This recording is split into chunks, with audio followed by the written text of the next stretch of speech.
Hey, another page turning Tuesday with Tom. This is the 101 reading from book one. We're on the last chapter. Let's get started where we left off last time. I'm commuting to work. I've just been playing with the presets on the radio, trying to find one of the commercials I wrote. I just found one, and it goes like this. I notice you don't have a name badge on. We don't need those here. It's a psychic convention. My name is Rainbow.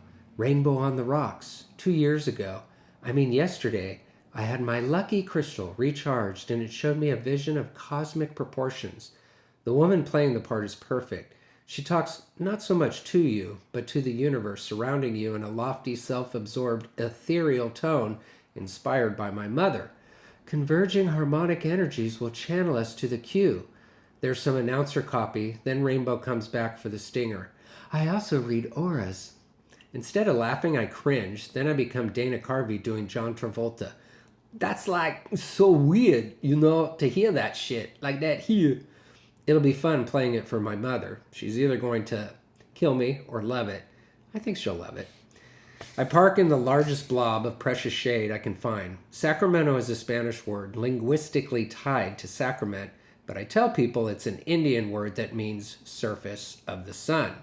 I hate hot weather and have the sweat glands of a gladiator to prove it. The dash from the car to the building has to be fast enough not to get sunburned and slow enough to keep from sweating. Stepping through the back door of the agency and into the air-conditioned office is like entering another world through a decompression chamber. I'm already wondering what type I can leave as the door closes behind me. Pam's office is the first door to the left and it's wide open. Good morning! I didn't see your car outside. Jake dropped me off. He's picking me up in a couple of hours, and then I'm out of here. What are you doing for the 4th? I haven't decided for sure. I might visit Brad in the Bay Area, or go see Sharon up in Tahoe. What are you guys doing? We're taking the boat out to Lake Folsom. I can't sing, so I do it all the time. Rock the boat, don't rock the boat, baby. Rock the boat, don't tip the boat over. So rock or no rock? They need to make up their mind in that song. She laughs. She has nice smile lines around her eyes. Pam is one of the agency's 2 media buyers. She's attractive, despite her affinity for tweezers. A couple of months ago, I scanned her wedding picture into the computer and digitally corrected her eyebrows to perfection.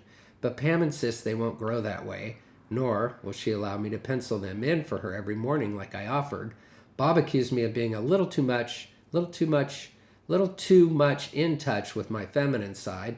I shrugged and told him I grew up with a lot of sisters.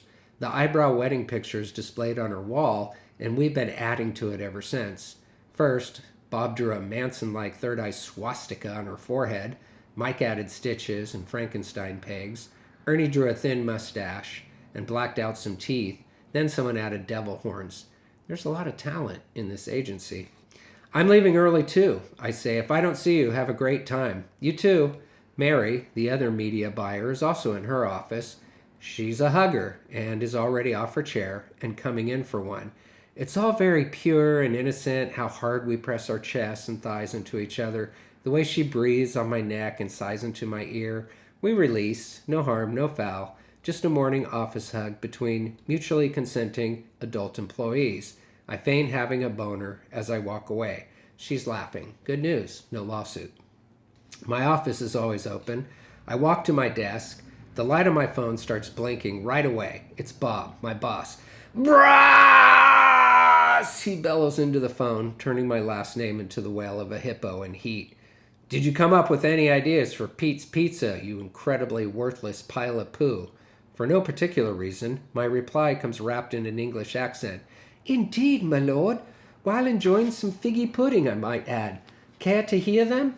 Yes, get your arse in here now. Advertising is the greatest career invention ever for folks who detest repetitive work, as well as those who don't want to work at all. It allows you to regress and submerge yourself into a childlike state of existence. You get to play for a living. I'm not saying it doesn't get stressful or that practically every client isn't a dick, because it does, and they are. But the fact that you can actually make a living thinking up silly ways to sell things is a beautiful concept indeed. Bob is sitting in his office chair enjoying an imaginary blowjob, which was funny the first 500 times, but it's starting to get old. He's a Great Dane of a man who towers out at a whopping 6 feet 7 inches tall. He has an unreserved, frank face, dark hair, and a semi-managed beard. He looks like a missing member of the Monty Python ensemble. He's sarcastic as all hell. His delivery is dry. Excuse me. His delivery is dry and almost always directly on target. But his physical comedy leaves something to be desired.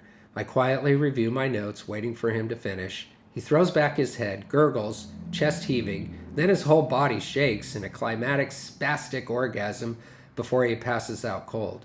Once his jeans are zipped back up, he's ready to talk business. We'll leave it there. Oh, that was a weird job. Anywho, thanks for tuning in. We're getting near the end. I'll see you on another Page Turning Tuesday with Tom next time. Thanks.